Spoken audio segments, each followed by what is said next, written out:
Before Moses, before the great flood ever swept the earth, there was a man, not a prophet, not a king, but the only human in all of Scripture, who was taken up to heaven without ever tasting death. His name was Enoch, and what he left behind nearly changed the course of human history forever. For thousands of years, the name Enoch appeared only briefly in the Bible. A passing line, a mystery unexplained. But beyond the pages of the canon, there exists an ancient manuscript, the Book of Enoch, a text that was banned, hidden, erased from official theology. Yet it contains some of the most shocking revelations ever recorded. Visions of heaven's throne, the fall of the angels, and the terrifying birth of the Nephilim, giant hybrids born of heavenly beings and human women. Unlike the symbolic prophecies we know, Enoch's book reads like a first-hand account of a cosmic reality, where angels rebelled, where judgment was passed from realms beyond, and where mankind stood on the edge of destruction. If what Enoch wrote is true, then the Bible we hold in our hands is only the surface, and deep beneath it lurks a celestial war that has been hidden from human eyes for thousands of years. So we must ask, why was the Book of Enoch removed? Who decided the world wasn't ready for it? And could this lost book be the key to unlocking the oldest mysteries of our faith? This is more than a story. This is a journey into the forbidden, to uncover what heaven once chose to conceal. Part 1. Who was Enoch? Who was Enoch, really?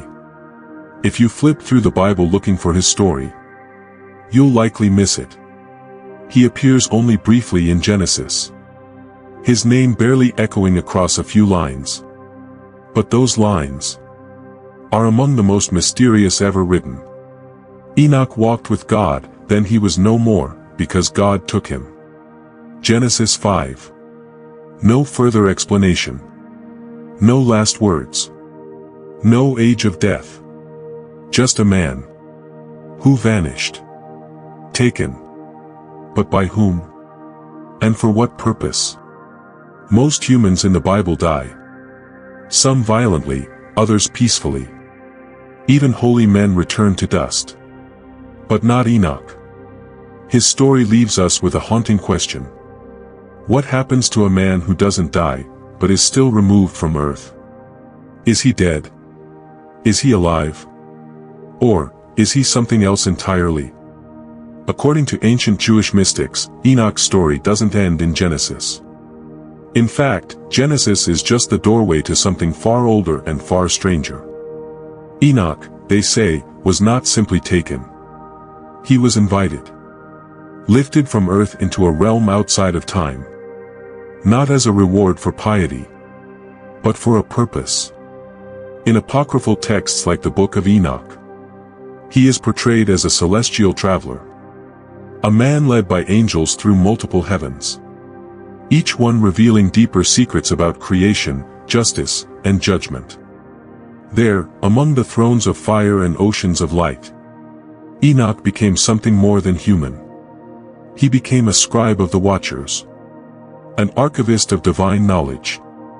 He wrote about things no man should know. The origin of fallen angels, forbidden unions between the sons of God and daughters of men, the rise of the Nephilim, giants that devoured the earth, the cosmic rebellion that triggered the great flood. He was the first to name these truths. And for that, his writings were cast out. But why would the church or early scribes reject his visions? Because they are too dangerous. Because they suggest that the war between good and evil isn't just spiritual, but biological, physical, written into human history itself. In the Book of Enoch, humanity is not just innocent. We are involved. We carry the consequences of the angelic rebellion in our very blood. And maybe some still walk among us. Enoch challenges how we see prophets. He's not simply a voice in the wilderness. He is a witness to the heavens. One who saw what no man was meant to see, and lived to tell the tale. Or perhaps, to return and finish it. Some believe Enoch never truly left. That he was changed, hidden among the heavenly hosts, awaiting the hour when he must return, at the end of days, to prophesy again. So we return to the question: was Enoch the first man to break through the veil between earth and heaven? And if so, what did he learn there? What secrets did he write that later generations tried so hard to silence? The Book of Enoch may be our only clue. But if it is the key to the lost knowledge of heaven, why was it hidden? Who decided we weren't ready to read it? And what does it mean, now that it's resurfaced? Part 2, Inside the Book of Enoch, Visions, Watchers, and the Nephilim. If you open the Book of Enoch, not the version printed in your modern Bible, but the ancient manuscript long buried in the highlands of Ethiopia, hidden in the sands of Qumran, and whispered about in apocalyptic circles, you will not find a gentle tale of faith. You won't find comfort or certainty. You will find something far more disturbing. You'll find a cosmic courtroom, a divine betrayal, and the first recorded war between heaven and earth. The book opens with a vision. Enoch, still human, but chosen, stands upon a high place, his eyes lifted to the trembling sky. The earth groans beneath his feet. The stars shift out of order, as if something ancient and unseen has awakened. And then, voices. Not human. Not of this world. Voices from above, declaring judgment. But not on mankind. Not yet. This is judgment on angels. These celestial beings are called the Watchers, a specific class of angels tasked with observing earth and guiding humanity. But they failed. Worse, they betrayed their divine mandate. They descended to earth, not to help, not to teach, but to possess. They lusted after the daughters of men, and they took them as wives. From these forbidden unions were born the Nephilim, giants of terrifying strength, beings of unnatural origin, not entirely of heaven, and not entirely of earth. They were something else, something outside the natural order, and they left behind only destruction. The Bible whispers about them in Genesis 6. The Nephilim were on the earth in those days, and also afterward, when the sons of God went to the daughters of humans and had children by them. But Enoch doesn't whisper. Enoch names names. He reveals the identity of the fallen angels, Azazel, Semjaza, and many others. He records their oath of rebellion. He documents how they taught humans forbidden knowledge, the cutting of roots and enchantments, the forging of weapons, the secrets of the stars and planets, the painting of faces, charms, and seduction, the arts of sorcery, alchemy, and war. What began as lust ended in corruption. It wasn't just rebellion. It was desecration. Heaven's fire mingled with earth's dust. And the result? A generation of beings that devoured, ruled, and desecrated creation. They turned men into killers, women into seductresses, and earth into a battlefield of blood. What's most unsettling is not just the horror of what happened, but the implication of it. That evil didn't begin in the heart of man. It began in heaven. And that mankind, in our earliest days, may have been tampered with, altered, used, weaponized, not by demons, but by angels. And here's the haunting question. If they came once, what's stopping them from coming again? Many believe the Nephilim were wiped out in the Great Flood. That God, in judgment and mercy, purged the earth. But if that were the end, why do so many ancient cultures tell the same story? Why do myths from Sumer, Egypt, Greece, India, Mesoamerica speak of sky gods mating with mortals? Of giants who once ruled the earth? Why do civilizations half a world apart describe wars between gods and monsters, as if they remember something they were never told? Could it be the Nephilim weren't just myth? Could it be some survived? The Book of Enoch doesn't simply recount an ancient past.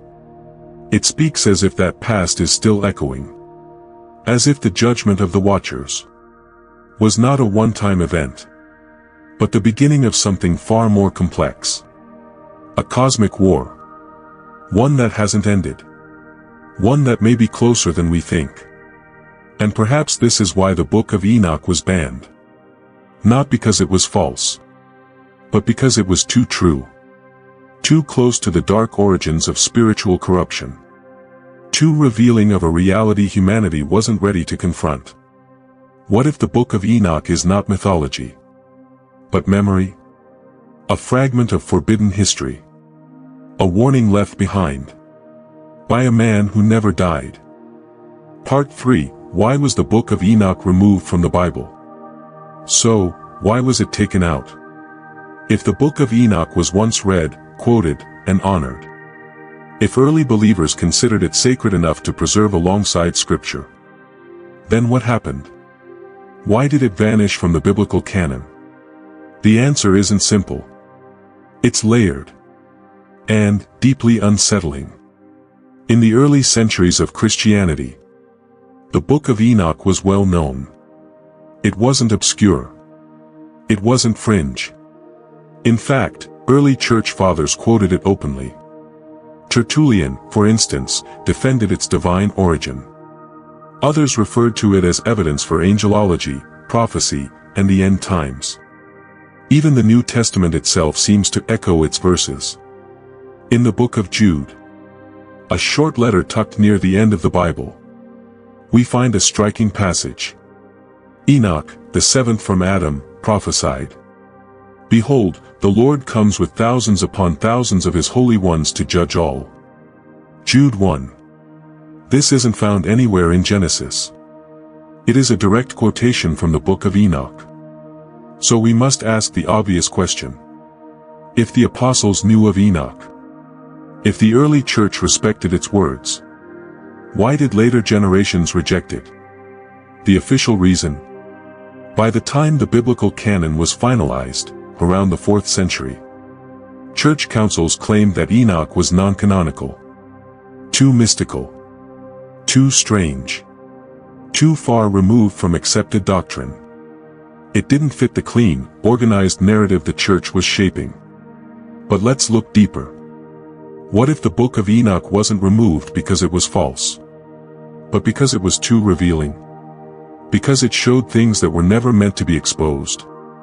Enoch describes a cosmic hierarchy of angels.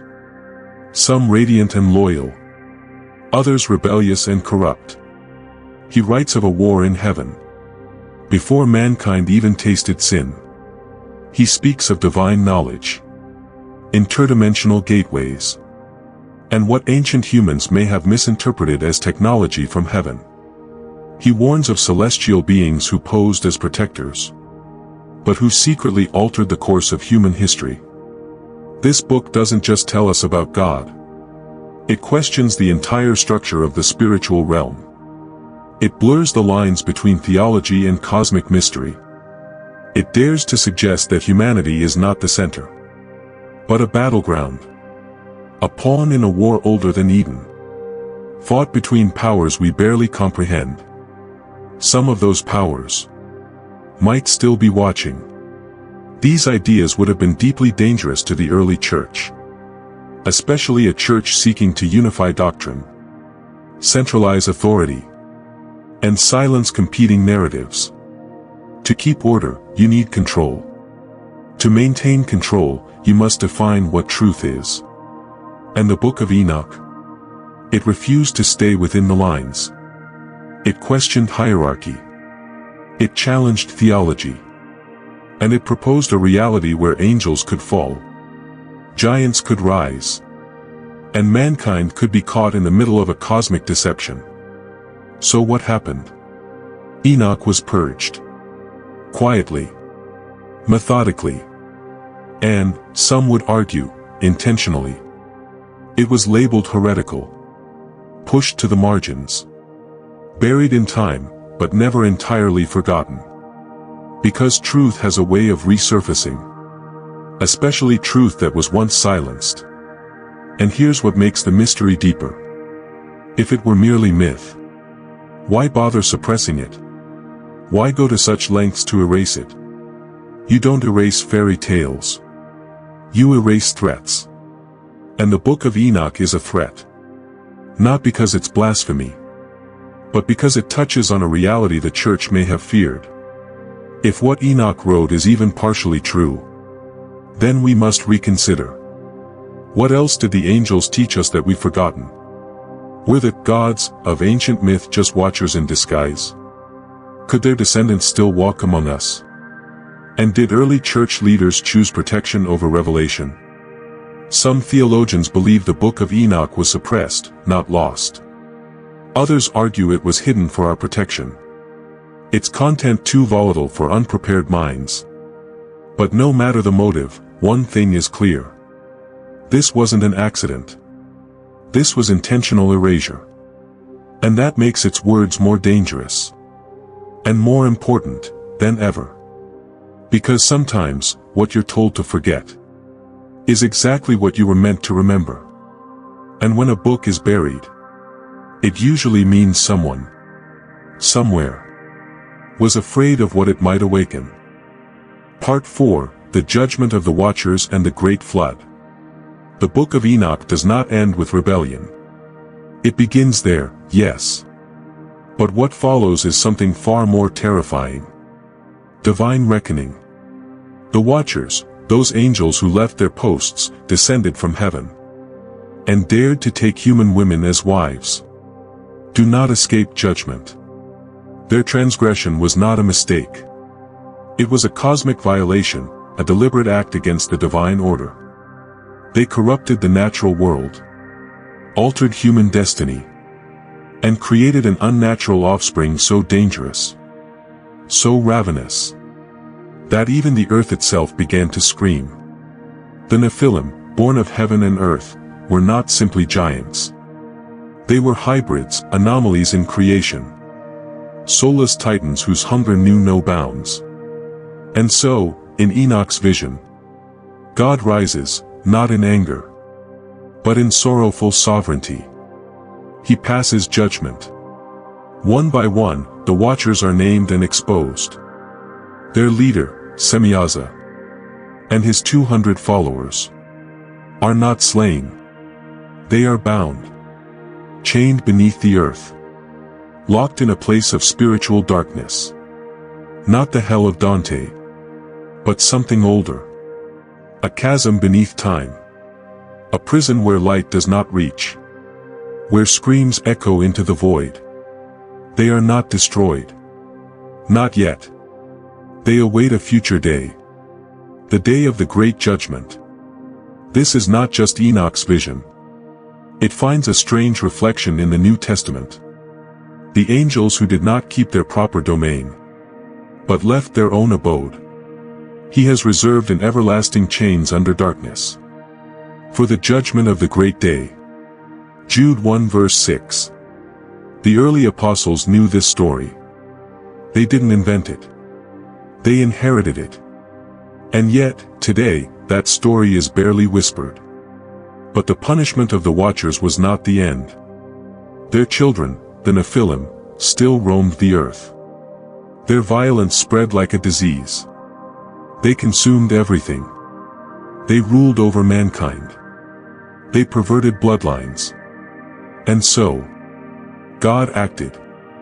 Not in wrath, but in mercy for the rest of creation. The Great Flood. A story we've all heard from Sunday school. But what if we've misunderstood it? What if it wasn't just about human sin?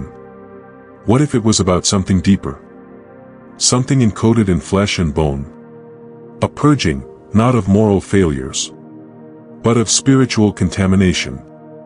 A wiping clean of bloodlines infected by celestial defiance. In the Book of Enoch, God sends Enoch himself to deliver a message to the watchers. Your prayers will not be heard. Your petition is denied. You shall no longer ascend to heaven. Your children shall perish. It's not just judgment. It's excommunication from the very cosmos. No redemption. No return. No mercy. Because the damage they caused wasn't just physical. It tore the fabric of the heavens. It broke the chain of order. And it nearly unraveled creation itself. And yet, something still lingers beneath the surface of this story. Something chilling. If the watchers were imprisoned, where are they now?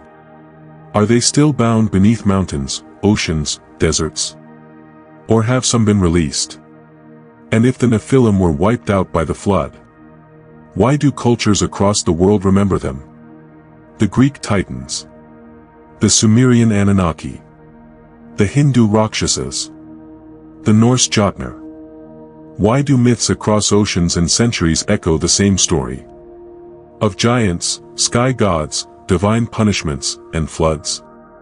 Why does forbidden archaeology still turn up massive skeletal remains? Why do lost temples whisper of visitors from the stars? Could it be that the flood wasn't the end, but the first reset? Enoch's writings seem to suggest that history runs in cycles. That God resets the earth when the balance tilts too far. And that somewhere, beneath rock and time, something waits. Watching. Bound. But not forgotten. And maybe, just maybe, the war between light and darkness wasn't resolved in Noah's day.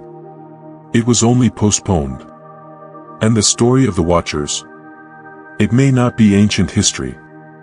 It may be prophecy. Part 5, Modern Echoes of the Nephilim, Myths, DNA, and Forbidden Archaeology. The Book of Enoch tells us that the Nephilim, those giant offspring of the fallen angels and human women, were destroyed in the Great Flood. But were they truly erased? Or did something survive? Something that refused to die, and instead chose to hide? Across the ages, across continents, and across languages, humanity keeps whispering the same story. We find legends of giants, of sky beings who came down from the heavens, intermingled with mortals, and passed on knowledge that mankind was never meant to hold. In Greek mythology, they are the Titans. Immense beings born of heaven and earth, overthrown by the gods. In Mesopotamian lore, they are the Anunnaki. Beings from the stars who ruled over Sumer and gave rise to kingship. In Hindu texts, the Asuras. Celestial warriors who rebelled against divine order. In Norse mythology, the Jotnar, frost giants older than Odin himself. These myths emerged from cultures that never met. Yet they tell stories that echo the same themes. Gigantic beings with supernatural knowledge. A forbidden union between worlds. A catastrophic fall. And a lingering influence that never truly left. Could they all be remembering the same origin? Not mere myth, but a collective memory. A cultural trauma etched into the soul of humanity. And then there's the physical evidence. The kind that doesn't make it into textbooks. Throughout the 19th and early 20th centuries, reports emerged, some published briefly, others buried, describing the discovery of unusually large human skeletons. In North America, within ancient burial mounds. In South America, in stone crypts older than the Inca. In the Middle East, near biblical battlegrounds. Some accounts described skeletons over 10 feet tall, with elongated skulls, double rows of teeth, and even 6 fingers. Just like the giants described in 2 Samuel 21 verse 20. But curiously, many of these skeletons disappeared. Crates sent to the Smithsonian. Never seen again. Photographs lost. Reports redacted. Whistleblowers silenced. Some say it was pseudoscience. Others say it was a deliberate cover-up to protect the official narrative of human history. But beyond bones, there is something even more compelling. Our DNA. In 2010, scientists discovered an ancient hominid group through a single fragment of a finger bone found in a Siberian cave. They called them the Denisovans. Massive, mysterious, genetically distinct. And yet, they interbred with humans. Their DNA still exists in modern populations, especially among the peoples of Oceania and Southeast Asia, regions where ancient myths speak of towering beings, strange powers, and gods who lived among men. Coincidence? Or are we looking at the remnants of a hybrid bloodline? The Book of Enoch warned of this. He wrote that after the Nephilim died in the flood, their spirits would remain on earth, restless, disembodied, neither angel nor human. He called them evil spirits, unclean spirits. Today, we call them by another name. Demons. Entities without bodies, but with memory, with motive, and with access to the hearts and minds of men. They whisper through war, feed on pride, manipulate lust, and unlock secrets humanity was never meant to know. And now, we must ask. In the age of genetic engineering, artificial intelligence, and archaeological discovery, are we awakening the old ones? Are the Nephilim truly gone? Or do they live on, buried in our bloodlines, sleeping beneath the cities we've built on ancient graves? Are the Watchers still imprisoned? Or have some been released, quietly walking among us under different names? Because in a world where science is starting to look like ancient sorcery, where AI learns faster than prophets ever dreamed, and where our obsession with gods and monsters only grows, perhaps the Nephilim were never meant to be forgotten. Perhaps they are not history at all. Perhaps they are our future. In the end, the Book of Enoch may not be a relic of the past, but a blueprint for what's to come. And the question we must ask is not just what it tells us about then, but what it warns us about now. Part 6, Why the Book of Enoch May Hold the Blueprint for the End Times. What if the Book of Enoch was never meant to be just a story of the past? What if its true purpose was to prepare us, not for what happened, but for what's coming? Hidden within its ancient verses, beneath layers of forgotten language and forbidden revelation, are not just tales of rebellion and divine punishment, but prophecies.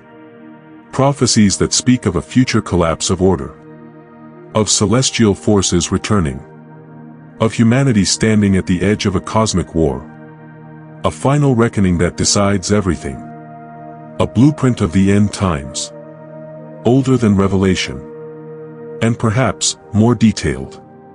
According to the Book of Enoch, the story of the Watchers didn't end in the pit. Yes, they were bound. Yes, they were cast into darkness. But that wasn't their final judgment. Enoch saw something else. Something terrifying. He foresaw a day of reckoning, not just for humanity, but for the angels themselves. The spirits of the Nephilim, those hybrid giants wiped out by the flood, would rise again in the last chaos. They would no longer be bound to myth and memory. They would influence, manipulate, and possibly inhabit the final generation. And humanity would face a trial, not of bloodline, but of allegiance. Who do you serve? The Creator? Or the counterfeit? In one of Enoch's most cryptic visions, he sees portals opening in the heavens.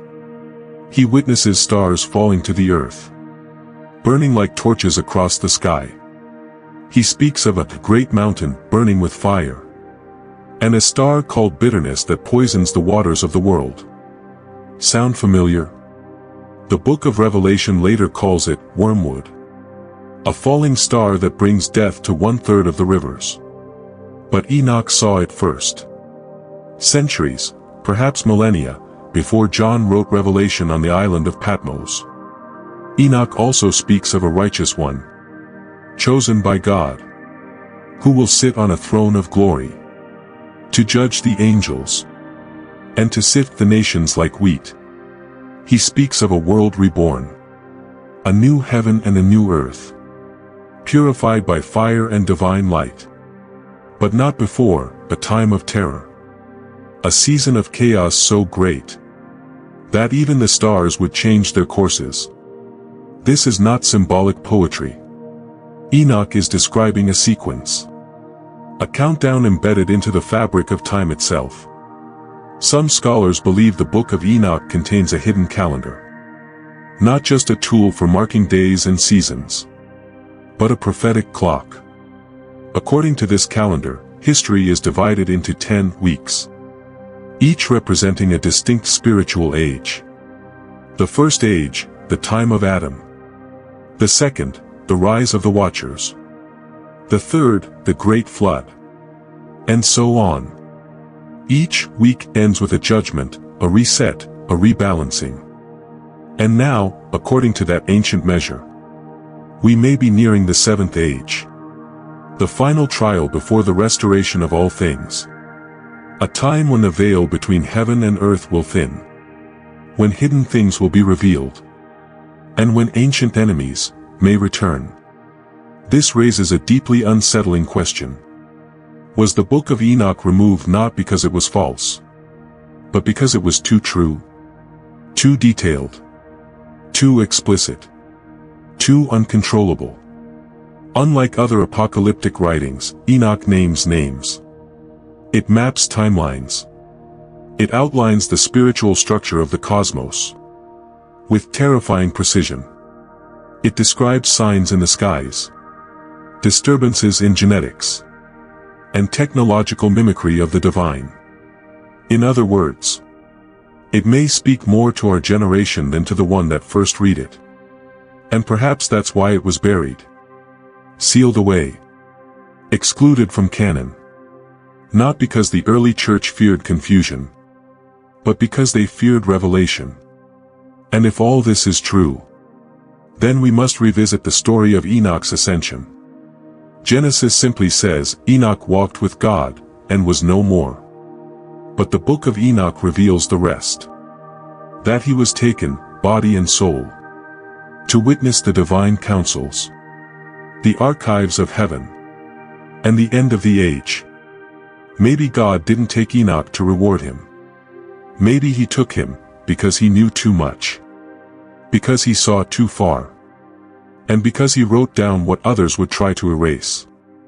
A message humanity was not ready to hear. Until now. Should the Book of Enoch be restored? It was buried, banned, branded as heresy. And yet, it survives. The Book of Enoch refuses to disappear. From the deserts of Qumran to the highlands of Ethiopia, it has slipped through the fingers of censors and empires, outlasting those who sought to erase it. Why? Because truth has a strange way of surviving. Especially truth that was never meant to be seen. Enoch was not just a man. He was a bridge between heaven and earth, between man and angel, between time and eternity. His book holds mysteries so deep. They challenge the very framework of our faith.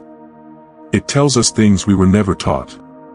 That evil began before Eden. That not all angels are faithful.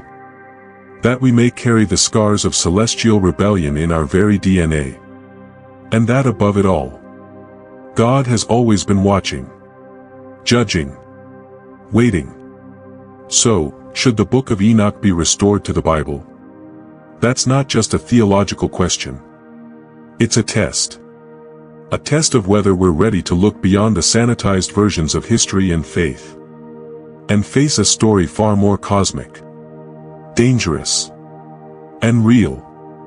Because if Enoch is right, if the Watchers once walked among us, if their offspring shaped human civilization, if the final battle was seen by a man who never died, then we are living in the pages of prophecy. Right now. Maybe that's why the book was hidden.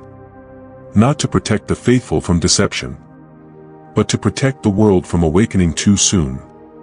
But now, the seal is broken. The words have returned. And the question is no longer whether the Book of Enoch is true, but whether we're ready for what it reveals.